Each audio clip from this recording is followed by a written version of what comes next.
penso, logo existo. Essa talvez é uma das frases mais mal interpretadas ou propagadas de maneira leviana da história da filosofia.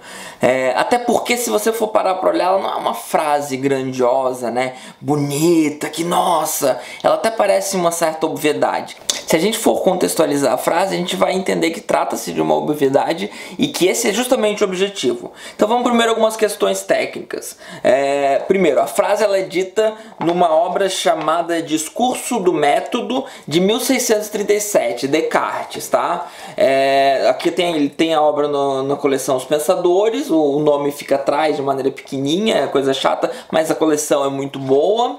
E Descartes é considerado o pai da filosofia moderna por causa do raciocínio que leva a esse penso logo existo e também em coisas posteriores, mas Descartes é o pai da filosofia moderna, então a gente está lidando com uma das frases mais importantes da história da filosofia. Ela também aparece de uma maneira um pouco diferente no Meditações, de 1641. Embora ele não vai exatamente dizer eu penso logo existo, ele tem um raciocínio, e é o raciocínio que importa aqui, até um pouco mais sofisticado, eu diria até mais elegante na Meditações. Então vamos com calma. Discurso sobre o Método, 1637. Je suis, donc j'existe. Essa obra ela é escrita em francês mesmo, Descartes é francês, mas era costume da época escrever obras em latim. Então diz que ela é escrita em vernáculo, para dizer que ela é sem estrangeirismo, para dizer que ela é numa linguagem acessível e para dizer que ele tem certa quebra com o da época. Inclusive a própria frase ela é frequentemente citada na sua versão latim, que é cogito ergo sum, o que eu não vejo muito sentido se o objetivo do Descartes era justamente popularizar a obra. Nas Meditações de 1641, Descartes vai dizer Je suis, j'existe. Isso quer dizer que ele não diz exatamente a frase penso logo existo. Ele está dizendo eu sou, eu existo. Mas o raciocínio é muito parecido. Vamos pegar o raciocínio no Discurso sobre o Método. O que Descartes vai dizer? Ele vai dizer que ele está preocupado com a pesquisa da verdade. Ele quer saber como que ele pode atingir uma verdade que seja incontestável. Esse é o objetivo. Nesse contexto, vai surgir o que a gente chama, Descartes não dá esse nome, de ceticismo metodológico. Descartes vai ter um ceticismo muito grande, muito forte, mas ele não é cético de verdade. Ele está usando o ceticismo como um método para chegar a algum lugar. Então o nome da obra, Discurso sobre o Método, ele tem um ceticismo metodológico, um ceticismo usado como método para atingir uma verdade. Porque qual que é o objetivo? Se eu duvidar de tudo e existir algo que eu não possa duvidar, esse algo é muito verdadeiro. Então ele vai fazer no ceticismo metodológico outra coisa também que são os especialistas que falam, que é a dúvida hiperbólica, que é duvidar, hipérbole, né? Pensa em hipérbole, exagero, duvidar de tudo, até de coisas que a gente não duvida. Então o objetivo dele, como ele diz aqui, rejeitar como absolutamente falso tudo aquilo que pudesse imaginar a menor dúvida. Qualquer coisa que você possa pensar, ter alguma dúvida, ele vai ter como falso, para ver se ele encontra algo que seria indubitável.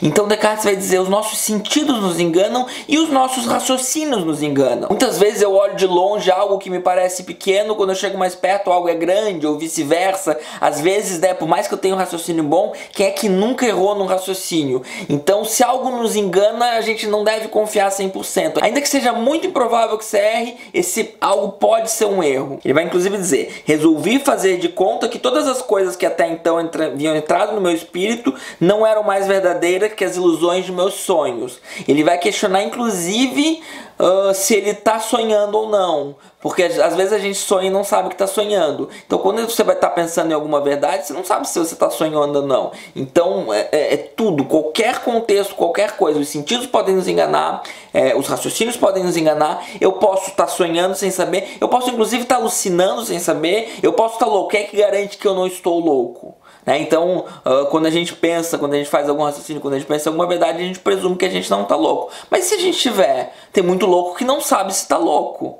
Tem muita gente que está sonhando e não sabe que está sonhando.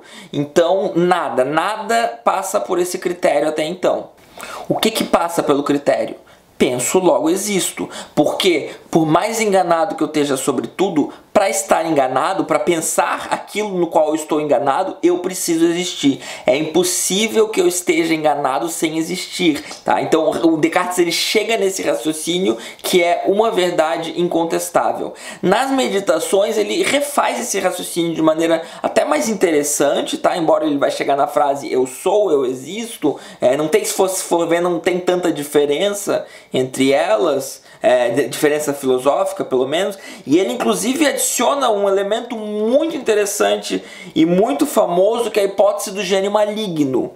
Para fazer essa dúvida mais hiperbólica ainda, o Descartes vai dizer: imagina se, para piorar tudo, existisse um Deus, mas esse Deus não fosse bom. Descartes acredita em Deus e acredita num Deus bom. Ele também quer provar isso na obra, tá? Então nas meditações ele vai tentar inclusive provar a existência de Deus. Mas ele não está nesse momento ainda, ele está no começo. Ele está tentando buscar alguma verdade para partir dela. E daí do penso logo existe ele vai tentar provar outras coisas, inclusive a existência de Deus. Mas ele pensa, imagina se existe um Deus, mas esse Deus é maligno. Porque num sonho eu posso imaginar um elefante voando. Mas nem no sonho eu me engano que 2 mais 2 é igual a 5. Mas imagina que esse gênio faça até isso eu me enganar. Sempre que eu somo 2 mais 2, ele faz eu achar que é 4, mas na verdade é 5. Imagina que 2 mais 2 seja 5, mas tem um gênio fazendo eu errar todas as vezes que eu somo 2 mais 2. Então esse gênio, ele faria eu errar em tudo, em absolutamente tudo. Não existe nada no conhecimento humano que seja imune ao gênio maligno, exceto o penso logo existo.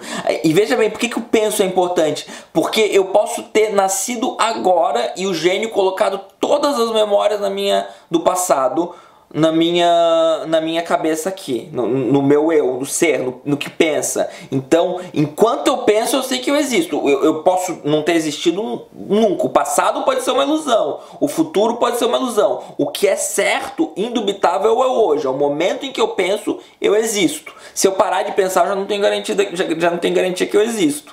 Tá? Então é bem interessante, é um raciocínio bem mais complexo e bem mais interessante do que está aqui, tá, gente? Do que eu estou apresentando, porque é uma obra muito bem escrita, eu estou tentando fazer de maneira rápida, mas o penso logo existo, ele é uma frase que faz parte de toda uma cadeia de raciocínio que funda certo racionalismo que a gente vai identificar com o pensamento de Descartes. É tentar chegar ao conhecimento verdadeiro, seguro, indubitável, através de uma cadeia racional, uma cadeia de raciocínios que não podem ser falsos justamente pela sua condição de racional.